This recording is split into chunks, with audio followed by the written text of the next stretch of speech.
welcome. Today we are going to teach you how to join guild in Free Fire Max. So आज मैं आपको बताऊंगा कैसे हम में गिल्ड ज्वाइन कर सकते हैं। सबसे पहले आपको क्या करना होगा, अगर आपने किसकी गिल्ड ज्वाइन करनी है वो आपका फैसला है। सबसे पहले ये जो आपका छोटा सा फ्री फायर नज़र आ रहा होगा इसको क्लिक करें। यहाँ पे एक आएगा गिल्ड GUILD। जैसे आप इसको क्लिक करेंगे यहाँ पे मेरी गिल्ड आ जाएगी।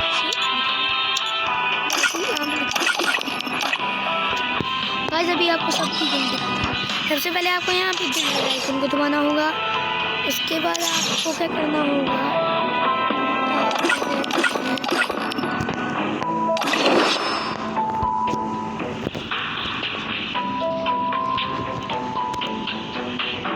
आज ये देख सकते हैं किसी भी गिल्ड को, जैसे आप समझे आप ये गिल्ड है, इसको आप जैसे क्लिक करेंगे तो ये गिल्ड बन जाता है। जैसे गिल्ड लिस्ट करवाएंगे तो गिल्ड लिस्ट सबसे ऊपर ये मेरी आर्मी है और ये देख सकते हैं ये लोग अगर आप मेरी गिल्ड में है तो आप इस यहाँ पे आएगा जो आर्मी आप